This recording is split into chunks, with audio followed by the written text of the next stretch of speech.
Yes, yes, the apartment is wonderful. What? Light? Oh yes, of course. The ceilings are almost 5 meters. The entire northern wall has floor-to-ceiling windows. My assistant will show you everything tomorrow.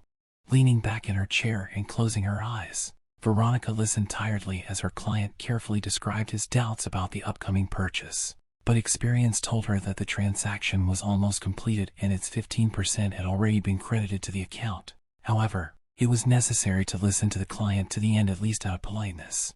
So, shall we pick you up tomorrow? Great, then see you tomorrow.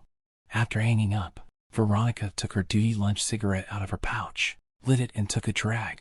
A bell chirped in the corridor. Delivery of products. Finally, jumping up from her seat and almost knocking over a coffee table along the way, the girl ran to open the door. Her stomach had been rumbling since the morning the order was delayed, and she was tormented by hunger.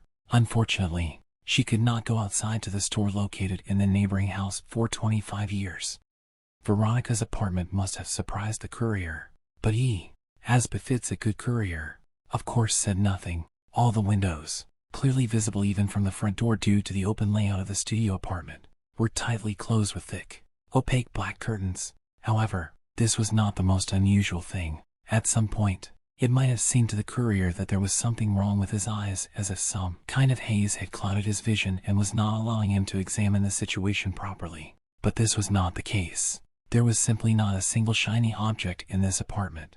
There were no mirrors, usual for the hallway, believe me. An experienced courier either. Perhaps there are mirrors in the bathroom, thought the observant courier. But in Veronica's apartment there was not a single object that could even slightly reflect the surrounding space. Veronica was terribly afraid of mirrors all her life. Matte gray wallpaper, LED lamps with a built-in light diffuser, carpets on the floor and wooden furniture coated with matte or hand-brushed varnish. There is no metal or even shiny stones in the jewelry, as well as the jewelry itself. After all, they are made of shiny metals. Care in the selection of furnishings, which could be envied if all this were not the result of an endless horror that accompanied the girl from early childhood and was strong enough for her to build her whole life around it. Having paid and brought 4 huge bags of food to the refrigerator, a supply for a week at once, in order to minimize the chance of meeting a courier wearing, for example, glasses, Veronica hastily made herself a sandwich and immediately dug her teeth into it. Some of her teeth were already missing, but visiting the dentist was out of the question. This time, she fasted for about 12 hours. How long does it take for hunger to drive her out onto the street? Veronica didn't want to find out, and immediately decided to increase the size of orders. At the same frequency, perhaps some of the food will spoil, but it is better to lose a little money than to sit without food for days. In the far corner of the single, but large room, right under the draped window, there was a computer with a cloudy, matte screen. Having written to her assistant in a work chat about a meeting with a client tomorrow morning, the girl once again checked her schedule. Mom was supposed to arrive soon if the client arrives tomorrow, and she likes everything. Part of the documents for the contract will be signed at Veronica's house, and Mom will help hide the signs that she hasn't seen her reflection since she was 5 years old. Veronica's mother arrived exactly at 3 o'clock in the afternoon. She was a heavy-set woman whose age could be guessed with merciless accuracy. Her thin gray hair, tightly pulled into a bun, betrayed her tough character, but humbled by age. Verochka, my God, what a mess. The girl looked down. In the presence of her mother, she always felt a burden of some kind of guilt, although she could not say exactly what she had done wrong. From early childhood, Veronica caused nothing but trouble for her relatives, and even now, when she was ready to pay for any help, her mother still refused to accept her money, which only intensified this bitter feeling. Imperceptibly pushing a torn slipper under the chest of drawers, Veronica portrayed a guilty smile. Sorry, Mom, I just got busy. Well, it's okay, now we'll fix everything. Having dashingly thrown off her coat from her sloping shoulders and thrown it onto the hanger, Tatiana Petrovna, that was her name, immediately got down to business. Will you let me open the windows this time? It's as dark as a grave here. But Mom, I just wanted you to put some makeup on me, maybe cut my hair a little. Nonsense. A little fresh air won't hurt you either. Then I'll sit in the bathroom. Without looking at her mother, threateningly approaching her draped windows, Veronica ran headlong into the bathroom and locked the door, under which at the same second, after her, a warm summer draft broke through and headed towards the hood. The girl knew that her mother did not waste words and had already opened the windows. All she could do was wait. When Vera was just born, from early childhood, mirrors drove her to hysterics. Tatiana Petrovna discovered this for the first time when she and the baby approached the mirror. The girl was sleeping, but then a ray of sunlight reflected from the mirror hit her face. Wincing, Veronica opened her eyes and looked in surprise at her reflection in the mirror for a while.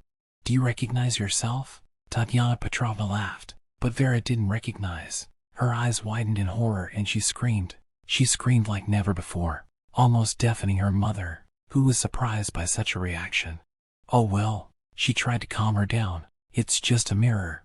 But the fear did not go away. It didn't go away even after a year or even 2, but it only intensified. Any glossy surface terrified Veronica, and neither psychologists nor psychiatrists could explain such a strange and such an early reaction. But everyone agreed on one thing: if Vera cannot adapt to school, her future fate will not be easy. And so it happened. "What exactly are you afraid of?" a doctor once asked her. "Does your reflection scare you?" "No," answered 4-year-old Vera. "It's not just my reflection there. There's something else there." "Another reflection?" Yes. The girl waved her hands and, covering her eyes with them, quietly repeated, "Another reflection. Far, far away. Other, not me." Tatiana Petrovna finished cleaning after 3 hours. The smells of cooking dinner began to penetrate under the bathroom door, and the girl convinced herself to leave the shelter. Over the years, Tatiana Petrovna managed to study her daughter well and did not start cooking until all the windows were carefully closed. "Well, let's take care of our face." "Yes, please." Vera smiled faintly. "Last time, my mother took the risk of taking scissors with a chrome blade with her hand. She had to sit with her eyes closed the entire time she was cutting her hair. But this time a major haircut was not required."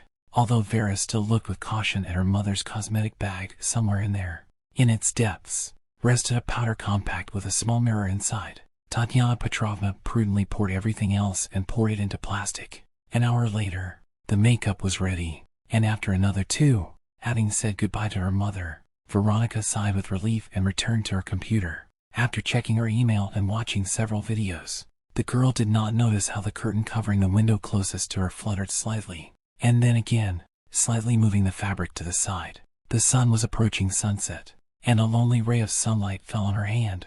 The girl froze, not believing her eyes. Mom must have forgotten to close one of the windows. On the street, meanwhile, a strong wind rose, and one of the curtains flew open, revealing to Vera's eyes, widened in horror, an endless shiny canvas of shiny, freshly washed glass.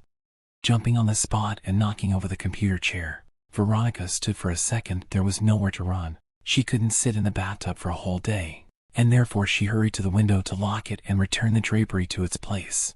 "Perhaps it will work out," she thought, frantically clenching her fists and trying to look only at her feet. "Please, I don't want to see you." But in order to close the window, she had to see him, and therefore, her gaze involuntarily slid over the street landscape, which she had not seen for many years. Right under the windows, at the neighboring house, he stood, a man chasing her in the reflections. He did not seem real. On the contrary, his alienness from the real world was immediately evident. He looked as if he was standing several tens of meters away near a lamppost, but in fact, he was just a reflection in the glass, and therefore, focusing on him was not easy, nor was it easy to see his features. Unfortunately, Veronica already knew very well what he looked like. A decayed cloak of an indeterminate color clung to his weak, seemingly fleshless figure. The withered face of the dying old man seemed neither evil nor good, but it reflected greed, emphasized by bottomless, black eyes, as if devoid of whites. He looked straight at the girl. He was not embarrassed by either the distance or the fact that he was able to see her for the first time in many years. He was always there and always waited for Veronica to lose her vigilance and show herself to him again. Letting out a hysterical scream full of horror, the girl finally managed the window handle and pulled the curtain back into place. Her heart should have jumped out of her chest in horror, but instead, it beat rarely, as if reluctantly, and her head was spinning from weakness. Staggering, the girl ran to the bed and, without taking off her clothes, hid under the blanket. The old man was still there. She never doubted, but he was much closer since the last time she dared to look outside. He was looking at her from the roof of a neighboring house, barely visible at that distance. Where will he be standing when she looks at him next? Turning this question over in her head, the girl sat under the blanket for several hours, but could not calm down. The proximity of the unknown, otherworldly old man seemed to reach her even through the curtains, like a subtle scent. Also, she heard footsteps. Neighbors are, of course, neighbors. But what are they doing at her door? The only one located at the end of the long corridor of the landing. An unexpected doorbell made the girl cower in horror under her blanket. But, gathering her courage, she still risked going out into the hallway and turning on the matte display of the video eye. There was no one outside the door, as there was no one in the last 20 minutes, which the device automatically recorded in memory. The bell must have turned on its own. At that moment, Vera realized how close she was to real hysteria. Mom, clients, work, everything that had made up her life in recent years faded into the background before horror, real, primitive fear, which she had already begun to forget about, relaxed by years of stability. Another doorbell rang, through the video peephole, which covered the entire space in front of the front door. It was clearly visible how the button was pressed and released.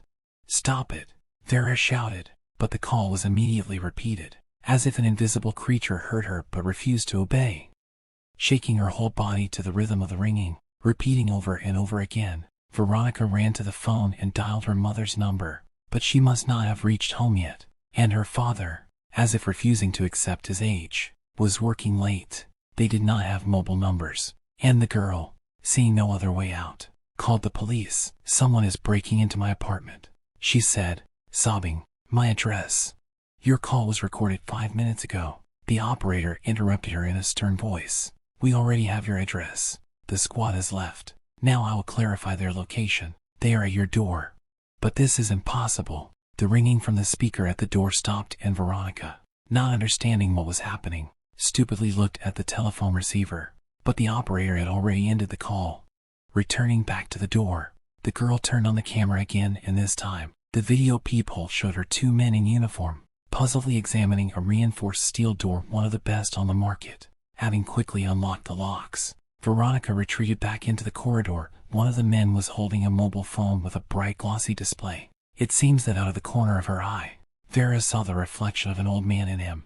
Don't see come near me," she squeezed out, retreating deeper into the room. The slipper fell off her foot and the girl slipped, fell straight onto the carpet, stood up, wrapped her arms around her knees and, rocking back and forth with her whole body, helplessly stared at the policeman approaching her. "Clear." The policeman held out his cell phone and went back out into the corridor, dialing a number.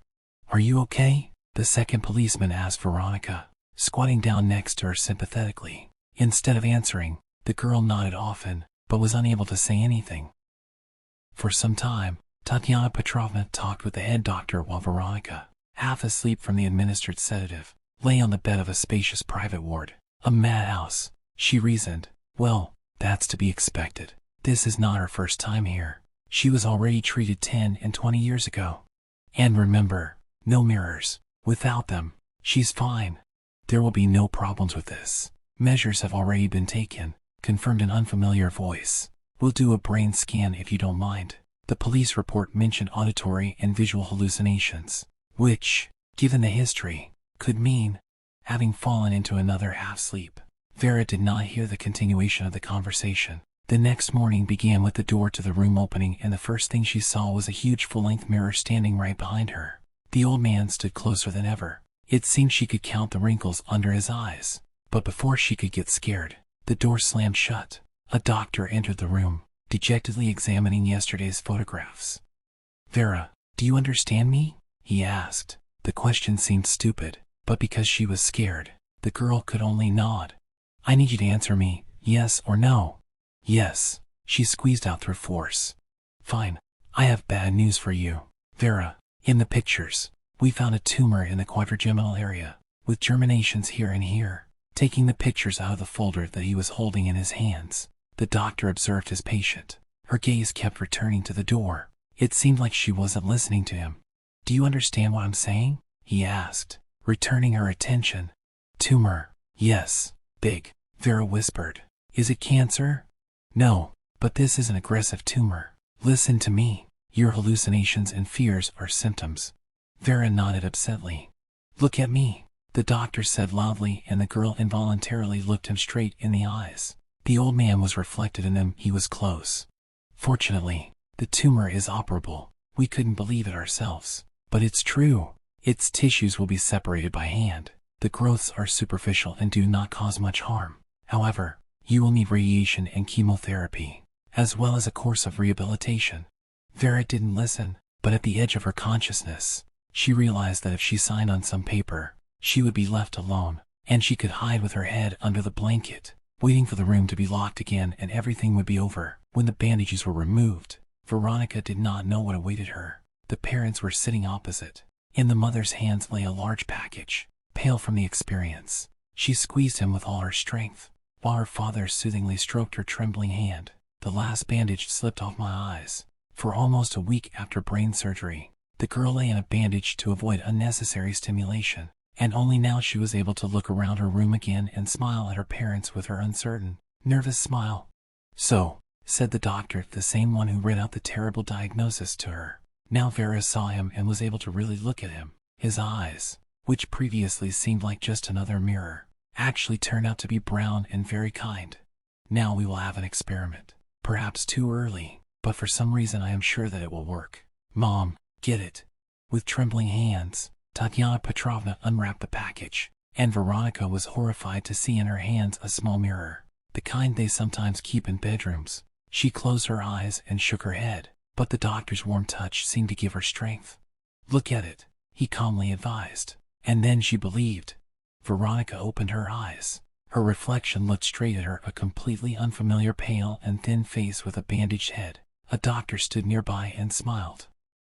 Veronica died 42 years later, having outlived the doctor, who a year after the operation became her husband, by only a few months. A week before her death, in the mirror, she saw the old man again. He seemed to look a little younger, and Veronica smiled at him as if he were an old friend. He didn't answer her, but now she knew what she saw in the mirrors, in childhood and adolescence. And she knew that there was nothing evil or even bad about this old man, only inevitability.